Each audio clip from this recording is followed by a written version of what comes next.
Sa isang mundong madalas nating sukatin ang halaga ng isang tao batay sa kanyang trabaho, may isang pamilyang hindi kailanman nawala ng dignidad at pangarap.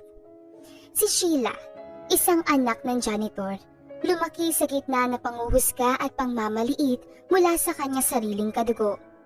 Sa bawat pintas at pang-alipusta, imbes ng panghinaan ng loob, ginawa niya itong gasolina upang patunayan ang sarili. Ngunit sapat ba ang pagsusumikap upang baguhin ang tingin ng lipunan? O may mga mata talagang mananatiling bulag sa tunay na halaga ng isang tao? Isang kwento ito ng pagpupunyagi, tagumpay, at tamang paraan ng paghihiganti. Ang ipakita sa mundo na hindi kailanman sukatan ng tagumpay ang estado ng iyong pamilya, kundi ang tibay ng iyong puso at determinasyong hindi sumuko. Handa ka na bang malaman ang kwento ng isang anak ng janitor na sinupalpal ang mga tao dating namamaliit sa kanya? Kung sana lang ay nakapagtapos ka noon ng pag-aaral at hindi sumama kay Boboy, ay hindi sana mahirap ang buhay mo ngayon. Isang janitor? Ha! Pinagmamalaki mo pa talaga yung trabaho ng asawa mo? Yan ang salitang tumatak sa dalagang si Sheila na narinig mula sa mga kapatid niya ng kanyang mama Julia. Sa libo-libong pamilya ang meron sa Pilipinas, bakit tila ang pamilya pa ni Sheila ang binigyan ng mga kamag-anak na magmamaliit sa kanila at mga hamak? Labis ang inis si Sheila sa mga kapatid ng kanyang mama, ng kanyang mga tita dahil sa mga masasakit na salita na sinasabi sa kanila. Ganoon pa man ay mataas ang respeto niya sa mga ito at para na rin sa kanyang papa at mama. Kailangan pa ba talaga natin pumunta doon? Bakit hindi na lang tayo dito magpasko sa bahay? Reklamo ni Sheila sa kanyang papa Boboy. Hindi ba? At taon-taon naman tayo nandoon, anak. Hayaan mo na. Kailangan natin pumunta. Sagot ng amang si Boboy. Oo nga, anak. Tsaka, ayaw mo bang makita ang mga pinsan at lola at lolo mo? Tulad ng inang si Julia. Hindi na nakipagtalo si Sheila at pumayag na lamang. Ngunit muli na naman niyang aasahan ang mga tiyahin niyang maliitin sila. Noong araw ni iyon ay bumiyahe sila na ilang oras papunta sa Bulacan, sa bahay ng kanyang lolo at lola na mga magulang ng kanyang mama Julia. Ang pamilya nila ang unang dumating. Mano po lola, lolo, bati ni Sheila sa mga ito pagkarating. Nandito na pala kayo. Pasok kayo. Saad ni Lola Delia. Pagpasok ay nadatnan nila si Robert, kapatid ni Julia at ang asawa nitong si Belen. Wala pa ba sina Jessica at Amy? Tanong ni Julia sa kapatid nitong si Robert, ang kanilang panganay na kapatid na si Jessica at ang pangalawa na si Amy. 4 sila magkakapatid at pangatlo si Julia, habang si Robert ang bunso na naninirahan sa bahay ng kanilang ina at ama rito sa Bulacan. Maya-maya lang ay parating na rin yun, sagot ni Robert. Magtataka sanang pumasok si Sheila sa isa sa mga kwarto kung saan madalas silang tumutukoy, subalit hinarang siya ng kanyang tita Belen. Ang kwartong to ay para kila Jessica. Dito kasi sila matutulog, kaya naman sa kanila itong kwarto. Tugon ni Belen. Saan po kami? Tanong ni Sheila. Bukod dito, ay kay Tita Amy mo na lang ang isang available na kwarto. Sa sala na lang kayo. Okay lang ba? Tanong nito at pinipilit na ngumiti. Ayos ang sa aming Belen, ilapag mo na lang dito mga gamit, Sheila. Sagot ng kanyang mama Julia. Nakabusangot na naupo si Sheila sa sala at maya-maya lang ay dumating na rin ang kanyang tita Jessica at tita Amy. Marami itong mga dalang mga pagkain, mga prutas at pasalubong. Ang lahat ng atensyon ay napunta sa mga ito habang si Sheila ay tahimik na nakaupo sa gilid at mariing tinitignan ang pakikisamang ginagawa ng kanyang ama at ina. Nagsimula ang kainan at nabuo ang kwentuhan. Naririndi na ang mga tenga ni Sheila sa mga pagmamayabang ng kanyang tita Jessica at tita Amy. Nag-aaral ngayon ang anak ko si Joanna sa isang sikat na kolehiyo sa Maynila bilang isang tourism, pagmamayabang ni Jessica. Ang anak ko namang si RJ ay nag-aaral ng Marine pag-graduate niya sa senior high school, tulad naman ni Amy. Ikaw, Sheila, anong kursong kinuha mo sa kolehiyo? Tanong ni Jessica. Oo nga, inililihi mo ba sa amin? Giit pa ni Amy. Pilit na ngumiti si Sheila. Nursing po. Nursing? Takang tanong ng pinsan niyang si Joanna na mayroong inggit. Oo, inanol namin si Sheila sa nursing. Gusto niya kasing maging doktor. Proud na sambit ng kanyang mama Julia. Hindi ba at ang mahal ng tuition sa nursing? Natatawan tanong ni Jessica, tila hinuhusgahan nito si Sheila kung makatingin. Sigurado ka bang makakapagtapos ka riyan, Sheila? Tanong ni Amy. Kaya niyo bang pag-aralin ng anak niyo, Julia? Hindi ba at janitor lang ang trabaho ni Boboy? May natanggap naman po akong scholarship, kaya medyo maliit na lamang ang bayarin. Sagot ni Sheila at pinilit panatilihing maayos ang postura. Dapat ay nag-edu ka na lang, Sheila. Siguro ay posible pang makapagtapos ka. Baka mabalitaan na lang namin ay huminto ka sa pag-aaral dahil wala na kayong pera. Alam kong matalino ka, Sheila, pero parang masyado namang mataas ang pangarap mo. Natatawang umiling na tura ng kanyang tita Jessica. Wala siyang nagawa kundi pigilan ang sarili magsalita. Hinayaan niya na lamang natanggapin ang mga salitang yon kahit pang mamaliit at pangahamak ng ginagawa ng mga ito sa kanila. Kahit ang mga magulang niya ay walang masabi. Natapos ang kainang iyon at sila na lamang ang naiwan sa baba para magligpit at maghugas ng pinagkainan, habang ang iba ay nagkakasiyahan sa pangalawang palapag. Ako na maghuhugas, ma. Pumunta na po kayo sa taas si Papa. Presento ni Sheila. Huwag mo na lang isipin ang mga sinasabi nila, anak. Gagawin namin lahat para lang makapagtapos ka. Nakangiting sambit ng kanyang Papa Boboy. Huwag kang mag-alala pa. Hindi ko na lang iisipin ang mga sinasabi ng iba. Tara ni Sheila. Nagpasalamat si Sheila na makauwi na sila sa kanilang bahay. Makalipas ang 2 araw na naroon sa bahay ang kanyang lolo at lola kung saan naroon ang kanyang mga tita na walang ibang bukang bibig kundi ang pagmamayabang at pangmamaliit. Hindi nila alam kung gaano ka-proud si Sheila sa kanyang Papa Boboy bilang isang janitor. Bata pa lamang kasi siya ay janitor na ito hanggang sa tumanda na. Hindi nila alam na ang lang nilang janitor ay siyang bumubuhay sa kanilang pamilya. Kahit nakakapagod at tumatanda na si Boboy ay hindi ito sumusuko sa buhay dahil ang anak niya ang kanyang inspirasyon. Gustong-gusto niya itong makapagtapos dahil ito lamang ang regalo na maibibigay nila sa kanya dahil hindi nila ito nakamtan. Ang kanyang mama Julia naman ay nagtitinda ng mga street food sa harap ng kanilang bahay. Ang tanging nagawa na lamang ni Sheila ay magpursige sa pag-aaral.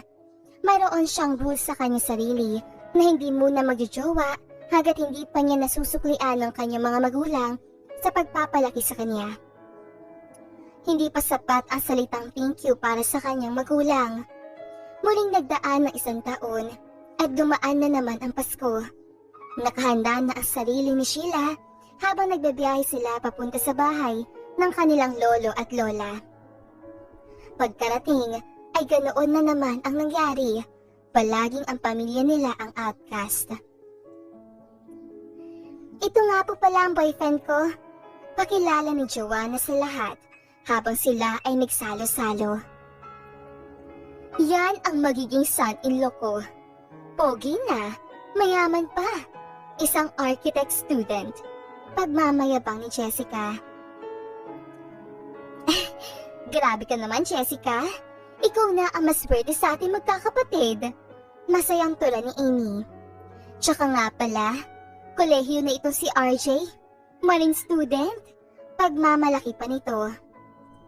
Kaya niyo pa ba, Julia? Huwag kayo mahihiyang humingi ng tulong sa akin kapag hindi niyo na kayang pag-aralin ang pamangkin kong si Sheila. Ani pa ni Jessica. Ngumiti at tumango na lamang si Julia habang si Sheila ay napaismid ng maalala na minsan manghiram sila rito ng 1,000 at todo sumbat pa sa kanila. Kamusta ang trabaho mo, Boboy? Janitor pa rin ba? Tanong ni Jessica sa ama ni Sheila na tahimik na kumakain. Oo. Nauutal na sagot nito. Bakit hindi ka kaya maghanap ng trabaho? Paano mo bubuhayin ang mag-ina mo dahil janitor lang ang trabaho mo? Pangingit question nito. Tita, marangal po na trabaho ang pagiging isang janitor. Mahinahon, ngunit may diin na sambit ni Sheila. Nagsasabi lang naman ako, iha. Sabi pa nito. May boyfriend ka na ba, Sheila? Takang tanong ng pinsan niya si Joanna. Ako?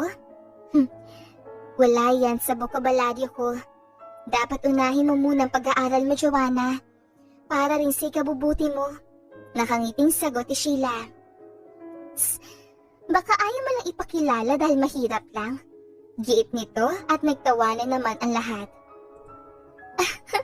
Ano ka ba, Joanna? Baka wala talaga. Wala? O baka wala nagkakagusto? Pinsan, dapat kasi wag mong ipakita sa iba na mahirap ka. Ayusin mo ang pananamit mo. At bumili ka ng bago. Pangaasar pa ni Joanna. Ni isa ay walang nagtangka magsalita. Hindi na lamang yung pinansin ni Sheila at nanahimik na lamang para mawala ang atensyon ng mga ito sa kanila. Kagaya ng kinagawian, sila na naman ang naiwan sa lamesa upang magligpit at maghugas. At ang matulog sa sahig.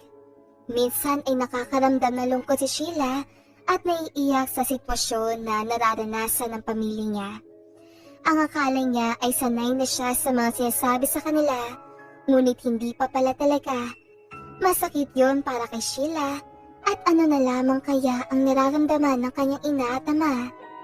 Hindi niya alam ang mararamdaman ay tatanungin na lamang ang Panginoon kung bakit masasamang bagay ang nangyayari sa kanila. Nagsisimula pa lamang ang January ay sinubok na naman ang pamilya ni Sheila na magkasakit ang kanyang Papa Buboy. Dok, kamusta po si Papa? Nag-aalalang tanong ni Sheila sa doktor. Dahil sa sobrang pagod, ay bumagsak ang katawan ng papa mo. Nagdulot yun ng matinding lagnat sa kanyang katawan at kinakailangan niya ng 1 buwan na pahinga. Tugon ng doktor. Umiiyak habang nakahawak sa kamay ni Boboy ang kanyang mama Julia. Huwag ka mag-alala, anak. Susubukan kong manghiram sa mga tita mo. Tugon ni Julia. Pero ma, mas lalo pa tayong maliliitin ng mga yun kapag lumapit tayo sa kanila at humingi ng tulong, sambit ni Sheila. Mas mahalaga ang papa mo, sagot ni Julia sa kanya. Walang nagawa si Sheila. Sinamahan niya ang kanyang ina papunta sa bahay ng kanyang tita Jessica. Jessica, baka may 5,000 ka riyan. Kailangan lang talaga namin ngayon paghingi ni Julia ng tulong sa kapatid. Ayan na nga ba sinasabi ko, Julia? Kung sana lang ay hindi ka sumama sa lalaking yun, ay walang pinoproblema ngayon. Paninisi ni Jessica. Huwag naman po kayo magsalita ng ganyan, tita. Mahinahon na sambit ni Sheila. Aba, totoo naman ang sinasabi ko. At saka, nangyari yun sa papa mo dahil sa'yo. Kaya dapat huminto ka na lang at magtrabaho. Saad pa nito. Ilang masasakit na salita mula ang natanggap na mag-ina bago sila nito pinahiram ng pera. At inutusan pa sila nitong linisin muna ang bahay at hugasan ang mga plato bago umalis. Umiiyak na umalis si Sheila kasama ang kanyang ina patungo sa hospital. Hindi niya na nakayanan ang mga sinabi sa kanila ng kanyang tita Jessica. 2 taon pa ang lumipas at sa 2 taong iyon ay hindi pa rin sila nakawala sa mga mata ng kanilang mga kadugo. Puro panguhusga, pangmamaliit at masasamang salita ang natanggap nila. Pamilya na kung mahirap ka ay wala akong karapatan na magsalita dahil para lamang yon sa may kaya. Ngunit ngayong taon, alam ni Sheila na magiging baliktad na ang kanilang sitwasyon. Nakapagtapos si Sheila sa nursing bilang isang summa cum laude noong July. Umiiyak na umakyat ng stage ang kanyang mama Julia at Papa Boboy upang sabitan na medalya ang anak nilang si Sheila. Proud na proud ako sa iyo, anak. Umiiyak na sambit ng Papa Boboy niya habang niyayakap siya ng mga ito. Lagi mong tatandaan na narito lang kami, anak. Wika ng kanyang mama Julia. Lagi niyo din pong tatandaan na sa bawat tagumpay ay kayo po ang dahilan, Mama at Papa. Umiiyak na lintangin ni Sheila. Noong dumating ang August, ay nag-take si Sheila ng board exam at lumabas ang resulta noong September at siya ang nakapag-top 1 sa ilang libong nag-take na exam. Inaasahan na yun ni Sheila dahil may tiwala siya sa kanyang kakayahan at husay. Dahil doon ay nabigyan ng maraming oportunidad si Sheila at nakapagtrabaho sa isa sa pinakamalaki at prestihiyosong ospital sa Pilipinas kung saan malaki ang sweldo. Congratulations, Sheila! Bati sa kanya ng kanyang tita Belen. Congrats, pamangkin! Alam naming makakapagtapos ka, bago ng kanyang tita Amy. Grabe ka, Julia at Boboy! Nakapagtapos ka ng anak! Summa cum laude na! Top 1 pa sa board exam! Pagpuri ni Jessica. Hindi lang yun. Nagtatrabaho na rin sa isang malaking hospital. Saad ni Amy. Hindi ko makakamit ang lahat ng ito, kundi dahil kay Mama Julia at sa aking Papa Boboy na isang janitor. Pagmamalaki ni Sheila sa kanyang mga magulang. Nakakaingit naman, Sheila. Natatawan-tura ng kanyang tita Belen. Kung katulad mo na sana tong pinsa mo si Sheila, Joanna, iniwan ka na nga ng boyfriend mo at hindi nakapagtapos sa kolehiyo, binigyan mo pa ako ng responsibilidad sa batang na sa sinapupunan mo. Galit na sermon ni Jessica sa anak nitong si Joanna na nagdadalang tao. Sinasabi ko naman kasi sa iyo noon, Joanna, unahin mo ang pag-aaral mo dahil walang maidudulot yung lalaki sa buhay mo. Sambit ni Sheila. Masama siya nitong tinignan. Nagtagumpay ka lang. Nagyayabang ka na. Galit na tura ni Joanna. Nagsasabi lang naman ako ng totoo. Sagot ni Sheila. Totoo ang sinasabi ni Sheila. Kung hindi ka nagjowa, edi sana nakagraduate. Hindi ka pa sana mabubuntis ngayon. Galit na saad ni Jessica. Hay nako, kung kasing talino lang din ito si Sheila, si RJ, hindi na sana siya nag-shift ng ibang course. Giit naman ni Amy. Huwag po kayo mag-alala, tita. Kapag nangangailangan po kayo, ay sabihan niyo lang kami. Nakangiting sambit ni Sheila. Naiilang naman nang umiti ang dalawang magkakapatid. Noong araw na iyon, ay puro papuri ang natanggap ng pamilya ni Sheila taliwas sa mga sinasabi nila noon. Umakyat na kayo sa taas. Ako na ang maghuhugas rito. Pagpresenta ng kanyang tita Belen. Hindi, ako na. Kaya ko na to. Sagot ng kanyang mama Julia. Huwag ka na magpagod, Julia. Umakyat na kayo ni Sheila at Popoy. Sambit pa ni Amy. Ibang-iba na ang pagtrato sa kanila ng kamag-anak noong araw na iyon. Wala na nagtangkamang magsabi na masasakit na salita sa pamilya ni Sheila dahil sa kanyang narating sa buhay. Hindi niya makakalimutan ang pang-aapi na ginagawa sa kanila noon. Papatunayan niya ang lahat ng iyon sa pamamagitan ng tagumpay. Makalipas pa ang ilang taon ay nakapagtapos si Sheila sa med school at isang ganap na ng doktor. Naibili niya na ng sasakyan at bahay ang kanyang mga magulang. At sa araw nga ng house blessing, ay inimbitahan niya lahat ng kanilang kamag-anak. Wow! Ang laki naman ng bahay! Parang mansyon! Namamangha na tulad ni Joanna.